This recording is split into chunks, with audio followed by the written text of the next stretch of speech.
una policía, una mujer policía sometiendo a otra mujer que se encuentra ya en el piso, se ve, se alcanza a ver cómo se mueve, se queja y ella tiene la rodilla sobre su cuello y de pronto pareciera, o la versión inicial era, perdió el conocimiento, la subieron a la mueven, la suben a la camioneta, se la intentan llevar, pero pues todo indica que lo que la llevó a perder la vida, porque ya lo dijeron los peritos, fue el uso excesivo de la fuerza aplicada por esa policía. Y entonces vienen estos lamentos y nos da vergüenza y entonces vamos a ver que haya justicia, pero se sorprenden. Me parece que nos sorprende que el hecho esté en video y entonces sí todos salen con su indignación. Pero por Dios, ¿quién prepara a los policías? Estamos hablando de Quintana Roo, estamos hablando del estado en el que hace poquititito manifestaciones feministas fueron dispersadas a balazos. Víctor Hernández, experto en temas de seguridad, nos acompaña en la línea. Víctor, ¿cómo estás? Muy buenas noches. ¿Qué tal, Pam? Muchas gracias por el espacio. Cuéntanos, ¿cómo ves este tema? Pues bueno, este caso, el asesinato de Victoria Esperanza Salazar, por lo que podemos apreciar por el video, la causa de muerte fue el empleo de la misma técnica que mató a Oliver López en Tijuana en marzo de 2020 y a George Floyd en mayo de 2020 en los Estados Unidos. De hecho, la autopsia ya reveló que los policías le rompieron el cuello a Victoria al presionarla de esta manera contra el cuello. El asesinato de Victoria es el último de una larga cadena de incidentes que nos revelan tres de los grandes problemas estructurales de la policía en México. El primero es la falta de inversión en capacitación del personal policial. El segundo es que hemos importado las peores prácticas del modelo policial norteamericano de uso de la fuerza. Y el tercero es la falta de supervisión interna y externa de la operación de las policías. Yo quisiera empezar con el primero, con el tema del abandono presupuestal de las policías locales. La falta de capacitación y de condiciones laborales dignas para los policías no es un problema nuevo. Es un abandono de décadas que se hizo evidente cuando inició la guerra contra el narcotráfico y ningún presidente, ni Calderón, ni Peña, ni López Obrador han emprendido una inversión seria y sostenida para solucionarlo. De hecho, muy por el contrario, la 4T tuvo a bien desaparecer el Fortasec, que entre otras cosas se usaba precisamente para la capacitación de las policías municipales. Es decir, el gobierno de López Obrador, al desaparecer el Fortasec, contribuyó directamente a que casos como el de Victoria ocurran y sigan ocurriendo. Fue muy evidente en el video que los policías carecían del entrenamiento en artes marciales, en uso de la fuerza y en primeros auxilios que requería esta situación. Suben a la víctima a la patrulla prácticamente como si fuera un bulto y así no se traslada un paciente, porque lo primero que te enseñan en cualquier curso de primeros auxilios es que hay que tener especial cuidado con el cuello y con la cabeza. Y esa fue precisamente la causa de muerte, la ruptura de estas vértebras.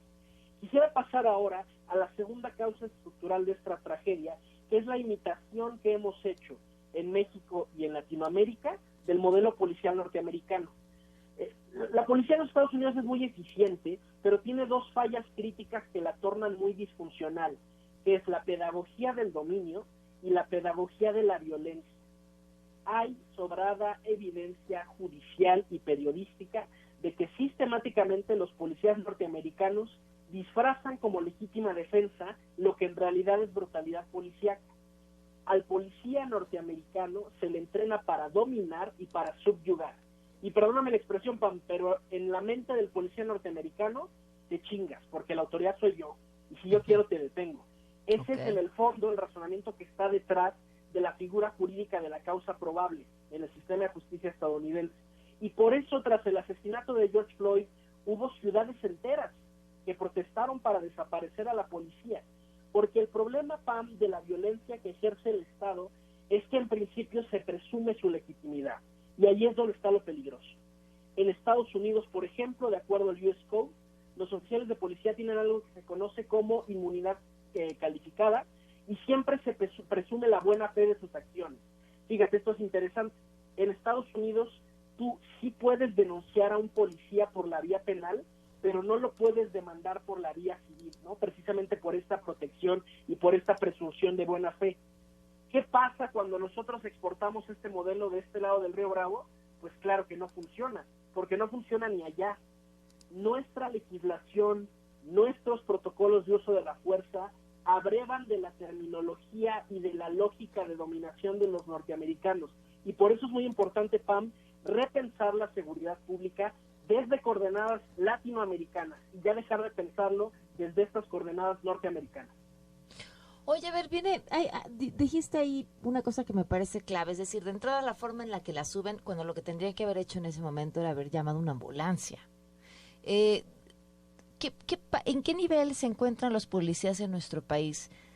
De pagos, de preparación, de capacitación, etcétera, etcétera, etcétera.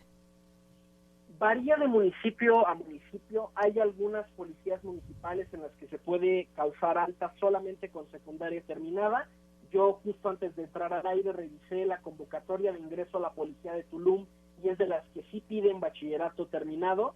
En términos de salarios también varía. Hay algunas localidades como San Pedro Garza García, como en general el estado de Guanajuato, donde ha habido intentos importantes por elevar el nivel de vida y la profesionalización de las policías, pero también hay municipios donde algunos policías ganan poco más de 4 o 5 mil pesos. Y hay que decirlo con todas sus letras, también esta tragedia es fruto del tipo de personal que se recluta para formar parte de la policía en México. A diferencia de otros países, la carrera policial no es una carrera prestigiosa, no es una carrera que trae cierto nivel de vida medianamente razonable, sino que en el fondo el policía en México es despreciado. Parece que pues solamente pues el flojo de la familia, el que no quiso estudiar, es el que es apto perfil para este tipo de organizaciones, y ese es el problema. Tendríamos que estar reclutando una policía y un ejército también de élite. Tendríamos que estar buscando perfiles preparados. Hablemos, por ejemplo, de la Policía Federal. Para causar alta en Policía Federal se exigía tener un grado de licenciatura, el que fuera, pero una formación universitaria, precisamente porque el aprender todo el derecho penal, el derecho procesal, el derecho constitucional que hay detrás del ejercicio de la labor del policía requiere de ciertas habilidades cognitivas que no necesariamente va a tener alguien que solamente tiene la secundaria terminada. Ahora, sí quisiera decir algo sobre cómo se ha manejado esta situación. Despedir al jefe de la policía de Tulum y procesar a los 4 policías involucrados es un paliativo. Ok, va a hacer justicia en el caso concreto, pero no resuelve estos problemas de fondo, no va a prevenir situaciones similares en otras partes del país. Y a mí también me preocupa el manejo de esta situación, Pam, a la luz de un incidente que ya habíamos analizado en tu programa, que es el de La Huacana, Michoacán, en el que militares fueron desarmados y humillados por pobladores de esta localidad de Michoacán.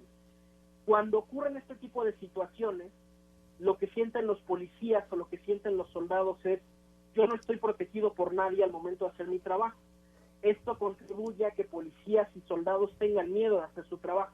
Nadie duda de que este caso fue un homicidio y que por supuesto que hay que procesar estos elementos, pero lo que sí ocurre generalmente en este tipo de situaciones es que los funcionarios públicos se sienten atacados de los dos lados, tanto por parte de la ciudadanía, que no confía en ellos, que muchas veces los agrede, y tampoco de las autoridades, es decir, porque cuando reviente algún problema, pues lo que va a ocurrir es que van a despedir a las personas.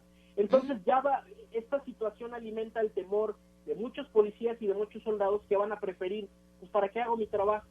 ¿Para qué hago una detención? Me voy a meter en un problema. Y eso también hay que tener cuidado, porque entonces vamos a tener policías, fiscalías, un ejército todavía más disfuncional de lo que de por sí ya son. Entonces también hay que tener cuidado, es decir, claro que en este caso se está haciendo justicia, pero hay que reconocer este patrón en el que al momento en que hay un problema, las autoridades pues dejan frente a la opinión pública y frente al juicio colectivo a su personal, y eso ya está generando merma dentro de las corporaciones policiales.